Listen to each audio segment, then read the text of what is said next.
Nah, itu kita kenal dengan Dikmas atau Diklat Masyarakat. Jadi memang teman-teman kita yang jauh di 3T kita undang, kita biayai semua sampai dia pulang, seperti itu. Dan tersertifikasi.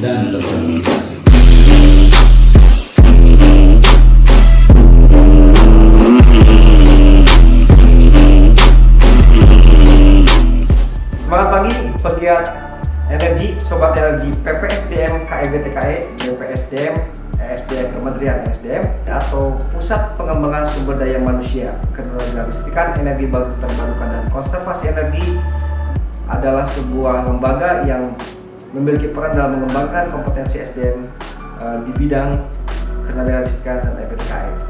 Pada kesempatan ini kita memiliki YouTube channel yang sudah memiliki sekitar 2000 subscriber. Terima kasih kepada teman-teman semua, dan kami memberanikan diri secara perdana untuk menampilkan kegiatan-kegiatan pada YouTube kami ataupun pada kegiatan sosial media kami. Terus simak kegiatan kami, karena di dalamnya akan ada hal-hal yang menarik terkait dengan bidang yang kita garap dan juga pengembangan SDM-nya, dan juga tentunya akan banyak segmen-segmen menarik yang akan kita lalui, menampilkan para ahli yang berkompeten untuk berbagi pengalaman dan ilmu pada sesi-sesi berikutnya. Untuk sesi pertama kita akan selalu minta izin soal dulu kepada yang punya rumah, yaitu Kepala Pusat PPSDM KIBTKE, yaitu Bapak Laude Sulaiman. Jangan lupa subscribe, share, and comment, dan nyalakan loncengnya agar tidak ketinggalan video-video kami berikutnya. Baiklah, kita sudah ketemu dengan Bapak Laude Sulaiman. Selamat pagi Pak, semangat pagi selalu ya Pak ya. Selamat pagi Pak Tintin, semangat pagi dong. Siap, semangat pagi selalu. Dan beliau adalah Kepala Pusat Pengembangan Sumber Daya Manusia, Ketenagalistrikan, Energi Baru Terbarukan dan Konservasi Energi. Oke Pak, karena kita tadi sudah sempat di antigen bukan ya, mungkin Bapak bisa menyesuaikan apa mau dipakai terus atau nanti boleh. Terima kasih. Ya, betul. Seperti yang tadi diinfokan di awal, kita selalu memastikan harus ada aktivitas. Kita melakukan tes di klinik kami Pak dan teman-teman, jadi semua bisa dalam kondisi menjaga progresnya. Bapak Ibu, pada kesempatan ini adalah pertemuan perdana kita dalam YouTube channel PPSDM KIBTKE, dan tentunya perdana ini tidak lepas dari tuan rumahnya. Yang punya rumah itu adalah Pak Laude. Oke, Pak Laude, sebelum kita berbincang-bincang bicara banyak, pada kesempatan ini mungkin Pak Laude bisa mengenalkan diri Pak. Nah, mungkin dari dulu Bapak singkat saja mungkin Pak, kenapa Bapak sampai akhirnya terpilih dan menjadi Kepala Pusat kami pada saat ini. Silakan Bapak. Baik, terima kasih Pak Tintin. Assalamualaikum warahmatullahi wabarakatuh. Waalaikumsalam. Alhamdulillah kita masuk ke sesi perdana ya kegiatan ini di PPSDM KIBTKE. Jadi saya sudah 23 tahun Pak Tintin. Wah, lumayan Pak. Kiprah di Kementerian SDM. Tapi kiprah tersebut saya jalankan sudah ada loopnya. Jadi sudah berputar di berbagai tempat, jadi banyak pengalaman dari unit lain sebelum berada di sini. Saya 9 tahun pertama kali itu diangkat di Puslitbang, jadi di Lemigas waktu itu saya pertama kali sebagai peneliti di sana selama 9 tahun. Kemudian saya ditawarkan untuk menjadi, waktu itu masih ada eselonisasi, posisi eselon 4 di Biro Perencanaan. Siapa? Jadi pada tahun ke-10 saya bekerja di kementerian itu, cukup lama sih. Jadi menduduki eselon 4 setelah 10 tahun. Ya itu pun tadinya kan saya sebagai peneliti, tadinya rupanya diajak untuk menjadi pejabat eselon 4 di Biro Perencanaan. Waktu itu saya ditempatkan namanya bagian kerjasama, saya menangani kerjasama regional dan multilateral di Biro Perencanaan. Kemudian saya sampai pada tahap di tahun 2013 dilantik menjadi eselon 3, dan kemudian pada tahun 2017 dalam posisi eselon 3 yang sama dirotasi ke Direktorat Jenderal Ketenagalistrikan. Jadi pada waktu itu saya bekerja kurang lebih sampai dengan 2019, dan tahun 2019 bulan September sebelumnya mengikuti lelang dulu. Lelang ya karena prosedurnya kan untuk bisa menjadi jabatan pimpinan tinggi Pratama itu harus mengikuti lelang. Waktu itu ada 22 orang peserta, alhamdulillah di bulan September saya terpilih menjadi Kapus PPSDM KEBTKE. Berarti kalau dihitung-hitung sudah 1 tahun 6 bulan. 1 Jadi tahun 6 bulan. tahun lah kurang lebih. Siap. Itu Pak Tintin. Bapak kerasa nggak di sini Pak? Kalau di PPSDM ada bedanya nggak dengan karakter kementerian kita kan ada direktorat dan juga ada badannya. Baik. Bedanya apa tuh Pak? Jadi bedanya adalah kalau kita bekerja di unit yang portofolio paling tim itu pendekatan kerjanya itu pendekatan time management yang sangat rigid. Jadi kita bekerja itu mulai dari pagi, sore, mungkin kita bisa lanjut lagi sampai malam dan sampai agak tengah malam. Jadi memang boleh dibilang waktunya itu very tight. Kalau di sini yang paling penting adalah bagaimana membuat perencanaan yang baik. Jadi sebaik perencanaan yang kita buat maka itu insya Allah bisa kita jalankan sesuai dengan perencanaan itu. Tapi kalau nggak ada perencanaan maka kita juga nggak bisa mengimplementasikan secara baik. Itu satu. Terus yang kedua, pengalaman di sini juga adalah kan di BPSDM ini unit-unitnya itu bervariasi ya Pak Tintin. Di BPSDM KEBTK ini ternyata sebelum saya masuk ke sini itu pimpinan sebelumnya sudah mengumpulkan anak-anak muda di sini. Jadi anak-anak muda ini rupanya kerjanya agak militan. Sehingga saya juga harus menyesuaikan dan ternyata ini merupakan energi positif untuk unit ini. Kebetulan kita kan unit yang punya dui fungsi. Dui fungsi maksudnya fungsi menjalankan kegiatan kepemerintahan sebagai aparatur negara. Yang kedua adalah fungsi tambahan sebagai badan layanan umum. Siap Pak, siap Pak. Oke, kita sudah mulai bergerak ke arah layanan kita ya Pak ya. Betul. Siapa Laude? Dan kalau dia nama, mohon izin ya Pak ya, kalau nama Pak Laude Sulaiman kita sudah pasti tahu beliau ini dari daerah mana nih. Bapak asli dari daerah mana sih Pak? Dari Buton, Sulawesi Tenggara. Sulawesi Tenggara. Oke, teman-teman yang dari Buton atau dari Sulawesi atau Indonesia bagian tengah atau bagian timur, selamat bergabung dengan kita. Pimpinan kami memang orang yang sangat militan juga sih, kerja keras kalau mungkin menyesuaikan dengan pola kerja beliau juga. Oke teman-teman, untuk lebih mengenal lebih jauh PPSDM KEBTKE, namanya memang banyak orang yang sulit ya Pak ya. Iya. Saya aja kadang-kadang sulit menyebutkan PPSDM KEBTKE. Kami adalah sekali lagi kami sampaikan kami adalah lembaga layanan pengembangan SDM yang sebenarnya kami melayani selain sesama PNS gitu ya, atau ASN, kita juga melayani masyarakat dan badan usaha ya Pak. Nah kita sekarang akan mengenalkan lebih jauh apa itu PPSDM KEBTKE. Mungkin Pak Laude bisa bercerita sedikit tentang sejarahnya. Iya. Walaupun baru 1 tahun setengah, mungkin Bapak sudah mengenal. Baik, jadi kelembagaan dari PPSDM KEBTK ini sebenarnya dimulai dari tahun 2002. Jadi sudah cukup lama sebenarnya. Waktu itu masih Pusdiklat. Jadi bukan Pusat Pengembangan SDM namanya, tapi Pusdiklat bertransformasi lalu menjadi PPSDM. Kemudian salah satu transformasi pentingnya itu terjadi di tahun 2017, di mana pada tahun tersebut PPSDM KEBTKE ini menjalankan tugas tambahan sebagai badan layanan umum. Disinilah titik poin penting yang perlu menjadi catatan kita, karena ketika lembaga ini menjadi badan layanan umum, maka gerak dari setiap komponen yang ada itu harus menyesuaikan. Karena tidak lagi dia hanya menjalankan fungsi-fungsi yang sifatnya ke ASN-an atau pegawai negeri, tetapi ada fungsi-fungsi lain yang lebih penting itu adalah bagaimana melayani masyarakat. Jadi sejarahnya cukup panjang, tetapi titik-titik yang penting itu salah satunya pada tahun 2017 PPSDM KEBTK ini menjadi badan layanan umum hingga hari ini berarti sudah 18, 19, 20 ya sudah memasuki tahun keempat dari badan layanan umum ini. Itu Pak Tintin kira-kira sejarah singkatnya seperti itu. Dan kalau layanan kita itu mungkin Bapak, saya juga sebenarnya bekerja di sini, tapi mungkin Bapak bisa bicara lebih jelas dan mungkin teman-teman juga bisa lebih tahu apa yang kami layani saat ini Pak. Jadi sesuai dengan kepanjangan dari KEBTKE, kita melayani penguatan sumber daya manusia ketenaga listrikan, energi baru terbarukan, dan konservasi energi. Nah, untuk area yang paling banyak menjadi tugas utama atau menjadi komponen penting kita itu adalah dua.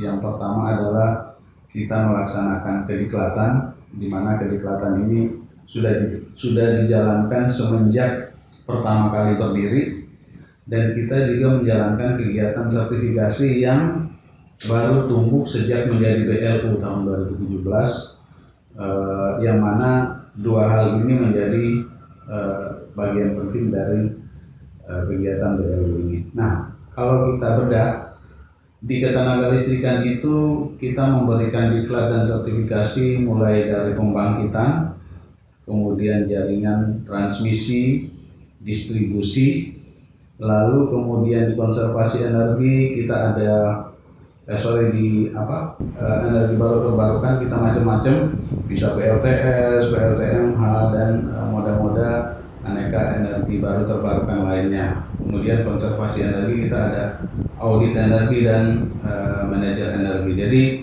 itu. Kemudian dari sisi legalisasi atau legitimasinya kita ada dua. Yang pertama adalah LSK, Lembaga Sertifikasi Kompetensi. Ini untuk sertifikasi ya. Ini berada di bawah naungan Kementerian SDM, CQ, Direktorat Jenderal Tenaga Listrikan. Dan yang kedua adalah LSP. Nah, ini berada di bawah BNSP, tugas utama dari Kementerian Ketenagakerjaan. Jadi dua ini kita mendapatkan legitimasi, dan pada hari ini kita sudah juga mendapatkan hak untuk melaksanakan sertifikasi itu mengikuti perkembangan, bukan hanya secara offline atau di kelas atau di lapangan, tapi juga bisa kita laksanakan secara online. Jadi memang areanya tadi ketenaga listrikan, energi baru terbarukan, konservasi energi. Oke, kita berkembang ya Pak. Jadi tadi Bapak bicara secara offline dan online. Nah, ada dampak ya Pak dari pandemi dan juga dari beberapa tahun terakhir kita beraktivitas, tentunya tanpa disadari kita sekarang sudah beralih ke generasi yang sudah jauh berbeda dibandingkan terdahulu. Nah, kesiapan kita bagaimana Pak untuk menghadapi online atau offline, atau mungkin terminologi Bapak kan blended ya Pak, blended learning. Ketika peserta atau calon peserta uji ingin bergabung dengan kita. Baik, jadi begini Pak Tintin, sebelum kita masuk ke situ, kita harus pahami dulu karakter dunia global menuju ke 10-20 tahun ke depan. Siap. Karakter dunia global ini, kita kalau sekarang membangun bisnis atau kerajaan, kita harus bangun di dua alam, yaitu di dunia nyata dan di dunia maya.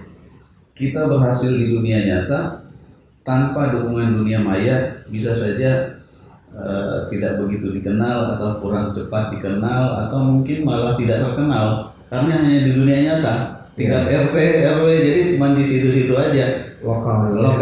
Nah, oleh karena itu kita bangun juga kerajaan atau bisnis tersebut di dunia maya. Bahkan dampak dari dunia maya ini kadang-kadang perangnya pun lebih sengit daripada dunia nyata. Nah, oleh karena itu karakter dunia global ini kita harus ketahui bahwa kita harus berada di sini. Nah, bahkan kalau kita lihat akhir-akhir ini kan dunia maya ini menguasai dunia nyata. Contohnya apa? Toko-toko dipesan secara online, apa yang warung-warung nungguin penjual nggak datang-datang, tahu-tahu online datang, dipesan dan lain-lain. Nah, itu pun nanti berdampak ke semua aspek kehidupan, termasuk juga kepada teknologi pembelajaran.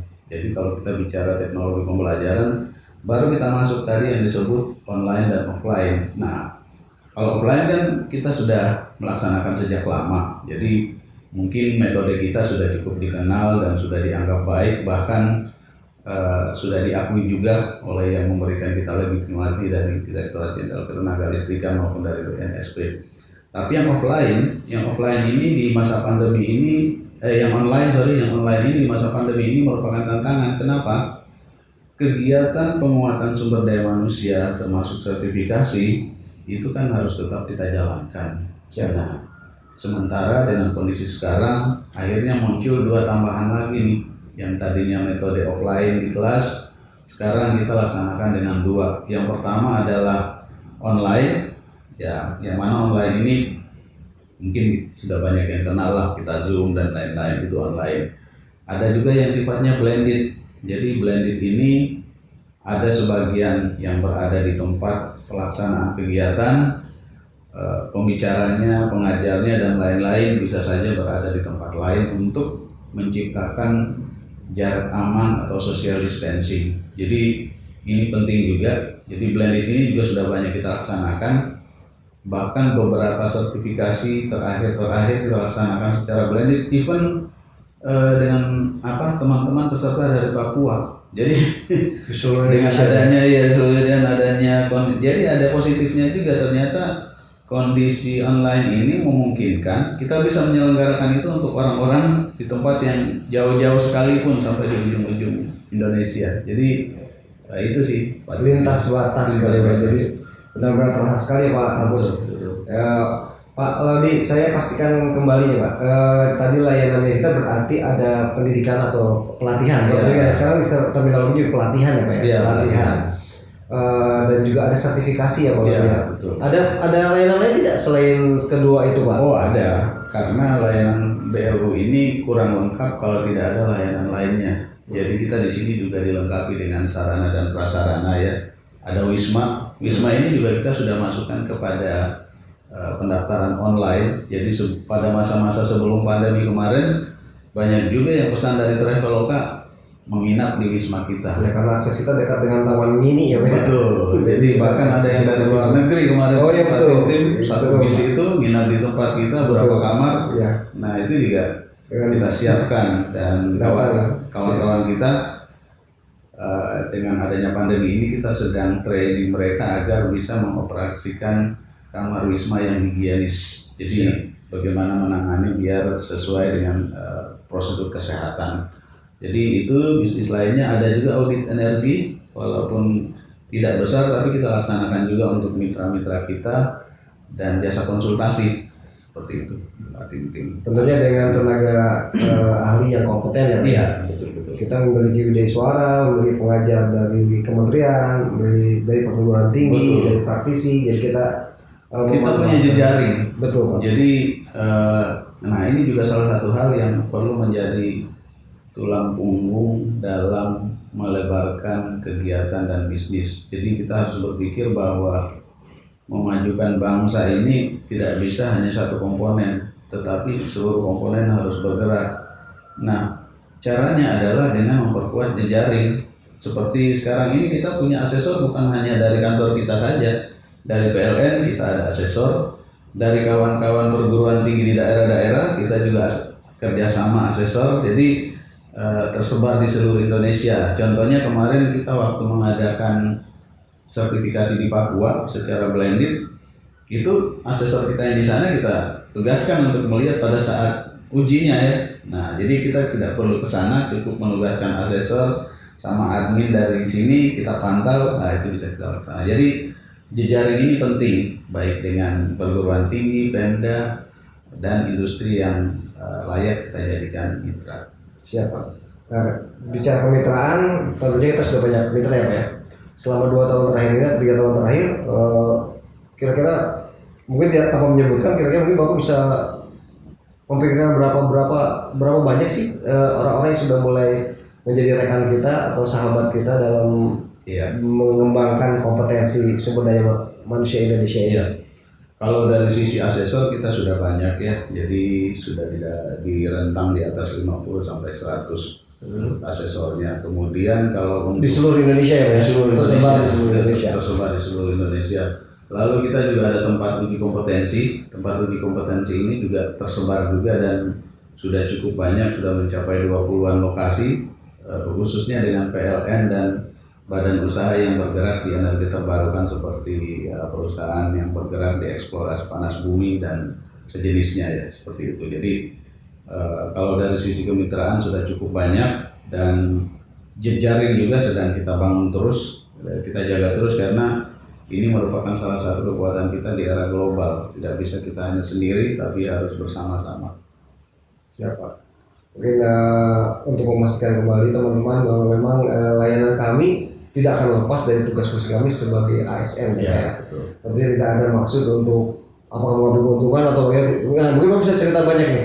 Sebenarnya apa sih signifikansi perbedaannya tadi seperti Bapak ungkap bahwa kita berubah menjadi BLU, mungkin tarikannya ke kinerja yang lebih ekstra atau layanan yang lebih luas atau bagaimana tuh Pak? Iya, sebenarnya kan Badan Layanan Umum ini suatu pilihan. Jadi kenapa waktu itu pimpinan mengarahkan kita untuk memilih Badan Layanan Umum, disebabkan kita kan bertahun-tahun menggunakan anggaran pendapatan dan belanja negara APBN yang kita sebut dengan RM atau rupiah murni. Siap. Nah, ketika suatu lembaga tersebut menjadi BLU, maka dia ada potensi untuk memberikan penerimaan tambahan yang pada akhirnya mengurangi porsi dari rupiah murni itu sendiri. Artinya mengurangi porsi APBN. Jadi APBN kita bisa lebih dihemat untuk keperluan yang lebih urgent secara nasional. Secara nasional ya, bukan secara kelembagaan kita ya. Berarti kan sebenarnya APBN kita berkurang sebenarnya, tapi kita berkurang. Siap. Jadi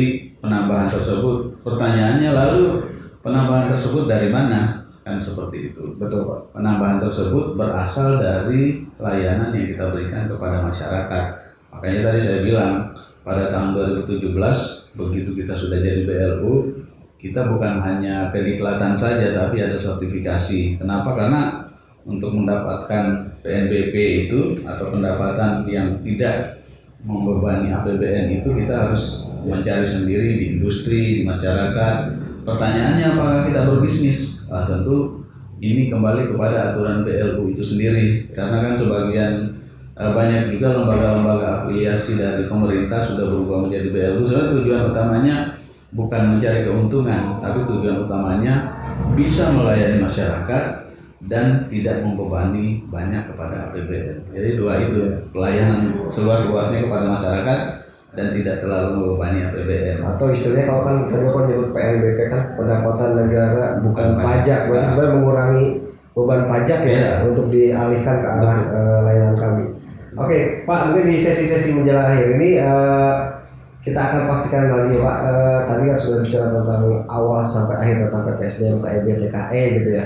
Nah sekarang kita ke arah yang lebih ringan Pak. Kalau Bapak sekarang bekerja di sini kira-kira rasanya gimana sih Pak? Tadi sebenarnya saya sudah sebutkan di depan. Jadi saya bekerja di sini itu bersyukur ya, karena gini kan ada kemarin saya baru dengar juga tuh dari pimpinan kita katanya untuk bisa berhasil atau sukses di era global ini bagi yang milenial agar jangan berubah berpikir menjadi kolonial. Tetapi bagi yang kolonial harus memaksakan diri menjadi milenial. Nah ini saya percaya seperti itu.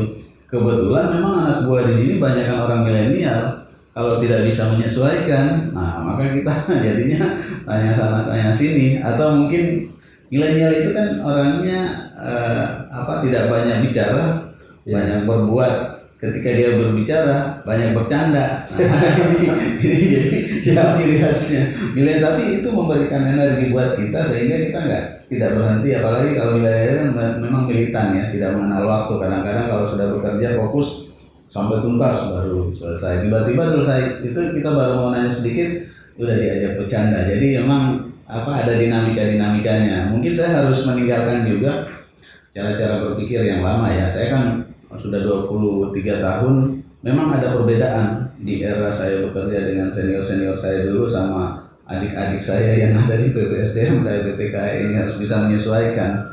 Begitu Pak Tintin. Oke Pak, pertanyaan yang sering menggelitik kita juga sebenarnya bukan menggelitik tapi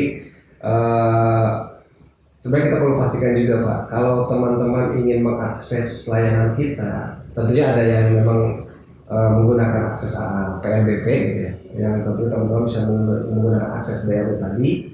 Lalu bertanya nih Pak, bolehkah atau apakah kita masih melayani pelayanan gratis ke masyarakat atau pelayanan yang sifatnya jauh tidak membebani ongkosnya masyarakat? Apakah kita ada pelatihan atau pelayanan seperti itu Pak? Ya, ada setiap tahun kita laksanakan. Jadi ini merupakan kalau dalam istilah kerennya itu KPI. KPI-nya Pak Menteri sendiri sebenarnya yang diemban oleh badan lalu badan ini ditugaskan ke masing-masing unit. Nah, itu kita kenal dengan Dikmas atau Diklat Masyarakat. Diklat Masyarakat ini sebenarnya terkandung di dalamnya pelaksanaan diklat dan sertifikasi, jadi satu paket. Nah, ini setiap tahun kita selenggarakan dengan melibatkan rekan-rekan kita yang berada di wilayah 3T. Jadi memang teman-teman kita yang jauh di 3T kita undang, kita biayai semua sampai dia pulang, seperti itu. Dan tersertifikasi. Karena Karena jaminan saat ini memang pekerjaan itu kan basisnya dari kompetensi ya. Ya, tujuannya kan kita berikan diklat dan sertifikasi ini agar mereka kalaupun mereka ini belum mendapatkan pekerjaan, setelah pulang dari sini mudah mengakses atau mendapatkan pekerjaan. Seperti itu Pak Pimpin. Oke, terima kasih Pak Laude Sulaiman, Bapak Kepala Pasukan, Bapak Kepala Pusat PPSDM KIB TKI.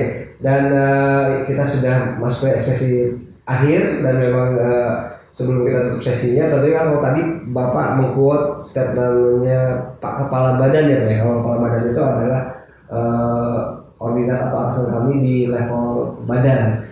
Nah kalau Bapak, sekarang Bapak punya visi atau tagline tertentu tidak? Masalah kita kan, tagline kita kan kalau PPSDM KIBTK itu adalah mengikuti tagline Menteri ya Pak ya. Kerja cepat, cermat, dan produktif Pak. Iya. Selain tagline yang lain seperti future energy partner dan sebagainya. Nah kalau Bapak pribadi, Saya sebenarnya banyak Pak Tintin tagline. untuk hari ini apa yang Banyak tagline yang ini, tetapi saya sejak awal tagline-nya Pak Menteri itu dicanangkan, saya orang pertama yang mengadopsi itu untuk menggunakan di unit. Kenapa? Karena itu persis sama dengan semangat kita di era global. Kenapa? Kalau dulu kan biar lambat asal selamat. Nah, dulu gitu kan. Nah, terus ada yang bilang harus cepat dan tepat. Nah, tapi dengan adanya 3 kata tadi, itu benar-benar, apalagi kita sebagai ASN ya, cepat, cermat.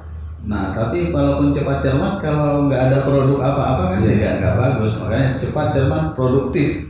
Artinya apa yang kita hasilkan itu bernilai dan bermanfaat. Jadi dari semua tagline, kenapa saya pertama kali mengambil itu sebagai tagline untuk, kebetulan Pak Menteri sendiri yang mencanangkan, dan karena saya yakin ini tagline yang benar-benar bisa menjiwai kita. Seperti itu Pak. Terima kasih Pak Kapus. Dan ya sesi kita pastikan juga bahwa kita juga berstandar tinggi juga ya Pak. Kita mengikuti standar nasional. Kita punya raihan untuk zona integritas. Ya, kita alhamdulillah 2 tahun ini sudah mendapat predikat wilayah bebas korupsi atau WBK, yang mana penghargaan ini sifatnya nasional untuk unit yang diakui. Waktu itu saya diserahkan oleh Pak Menteri Pan-RB, itu diserahkan langsung penghargaannya. Memang ada 1 tahap lagi, kalau di institusi pemerintah itu kita masih ada 1 tahap yang harus kita kejar, yaitu ke arah WBM. Jadi itu, tetapi WBK itu juga tidak mudah, karena kita harus menyiapkan sistem yang benar, baik, dan bekerja dengan sesuai dengan perkembangan gitu. Jadi zona integritas kita harus terjaga, terpelihara, dan pelayanan kita harus prima. Gitu. Oke. Terima kasih Pak Laude Sulaiman. Ini sesi terakhir kita, dan memang cukup menarik, sesi perdana nih Pak. Jadi mohon maaf kalau masih kaku-kaku kita ngobrolnya, jadi ya kita harus dipastikan nih Pak ya. Dan memang nanti mungkin kita biar menarik nih Pak, ada kuis atau Bapak ingin bertanya 1 pertanyaan, nanti teman-teman boleh menjawab melalui komen di YouTube kami atau melalui IG atau sosial media yang lainnya seperti Twitter dan Facebook. Nanti kita akan undi siapa yang menjadi pemenang untuk mungkin merchandise yang akhirnya kita miliki. Nanti akan kirim ke alamat Bapak atau Ibu atau teman-teman semua. Silakan Pak, kalau mungkin ada yang ditanyakan ya, tanyakan aja Pak. Sebenarnya pertanyaan ini sih sudah saya jelaskan tadi. Kalau bagi yang menonton pasti tahu. Oh gitu. Iya. Pertanyaan saya gampang saja. Tahun berapakah PPSDM KIBTK ini berubah menjadi BL? Badan Layanan. Oke, terima kasih, dan sesi kita pada hari ini kita tutup. Selalu semangat pagi teman-teman semua, dan terima kasih Pak Laude. Oke, seperti di awal kita selalu menjaga prokes, dan kami mohon maaf jika ada ucapan, perkataan atau tindakan yang memang tidak sesuai. Semoga bermanfaat dan kita ketemu lagi pada sesi-sesi YouTube channel kita pada sesi berikutnya. Terima kasih dan sampai jumpa.